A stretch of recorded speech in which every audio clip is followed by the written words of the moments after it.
Macron est très intéressé par la souveraineté du Groenland et du Danemark. Macron est très intéressé par la souveraineté de l'Ukraine. Macron est très intéressé, ultra intéressé par la souveraineté européenne, ce qui ne veut rien dire. Macron est très intéressé par toutes ces souverainetés. Il y en a une seule qui ne l'intéresse pas, celle de la France. Pourtant, il a le devoir constitutionnel normalement de la défendre, y compris de défendre l'intégrité du territoire français. C'est le devoir constitutionnel du président de la République. Il fait méthodiquement l'inverse. Alors vous savez que il a tenté, c'est nous, patriotes, qui avons dévoilé le poteau rose et on l'a forcé à reculer. Mais on le garde sous surveillance car il ne faut pas relâcher la pression. Ils ont voulu brader, il y a quelques semaines, 2 îlots français, Matthew et Hunter, qui sont inhabités, mais qui confèrent à la France 350 000 km² d'espace maritime. Ils ont voulu céder cela à Vanuatu, c'est-à-dire en fait un pays contrôlé par la Chine, donc à la Chine. Je suis actuellement très inquiet sur la Nouvelle-Calédonie. Il y a eu 3 référendums localement entre 2018 et 2021 qui tous les 3 ont montré l'attachement à la France. Alors même que le corps électoral est gelé au détriment des loyalistes. Cette semaine est sorti un rapport sénatorial qui explique qu'en Guyane, territoire français d'Amérique du Sud, ont pris pied au moins 4 groupes armés brésiliens à dimension militaire. Moi qui suis déjà allé en Guyane, j'avais rencontré des pêcheurs français qui étaient scandalisés parce que déjà des gros bateaux brésiliens venaient pêcher dans nos eaux territoriales. Et que la France ne faisait rien pour faire respecter sa souveraineté. Là, ça va encore plus loin. Mais non, on va envoyer des soldats au Groenland. 200, nous dit le canard enchaîné. On va envoyer 8000 soldats en Ukraine.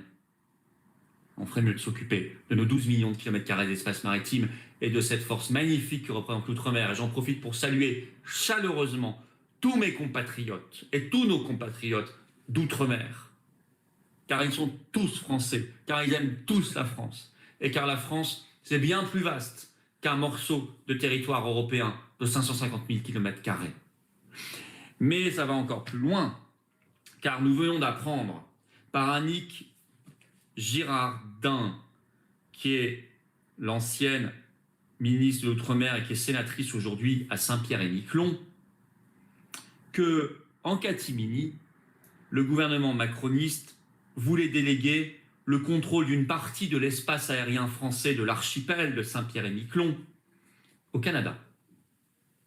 Ce qui serait vécu là-bas comme une véritable trahison, je cite, et ce qui est un transfert et une perte de souveraineté inadmissible. Un européiste veut la France la plus petite possible. Car pour un européiste, il est inadmissible que la France soit une grande puissance mondiale. Car pour un européiste, il est inadmissible que la France soit autre part que sur le continent européen, vous le comprenez bien. Et là, je les vois tous, encore une fois, accompagner ce mouvement et ce piège de l'européanisation de notre outre-mer, car dans la même semaine, Thierry Mariani, eurodéputé RN, qui est leur tête de liste à Paris, déclare que, je cite, « l'Union européenne doit défendre notre outre-mer. Surtout pas touche. Tout ce que touche l'Union européenne et qui appartient à la France, l'Union européenne le détruit sciemment ou le vole. Car l'Union européenne n'a jamais été construite pour défendre nos intérêts nationaux. » C'est le RN qui dit ça. Et on retrouve là le Thierry Mariani, qui, je le rappelle, en 2008, comme député, a voté le traité de Lisbonne, c'est-à-dire a voté la trahison du référendum. Et puis Jean-Luc Mélenchon, pour LFI, qui a déclaré qu'il fallait que tous les pays et territoires d'outre-mer, les PTOM, donc c'est-à-dire la Polynésie française, la Nouvelle-Calédonie, Saint-Barthélemy, Saint-Pierre-et-Miquelon, les terres australes et antarctiques françaises, les TAF et Wallis et Futuna, qui aujourd'hui ne font pas partie de l'Union européenne, je le rappelle, il y a même des territoires où il y a un franc pacifique, etc., une monnaie française.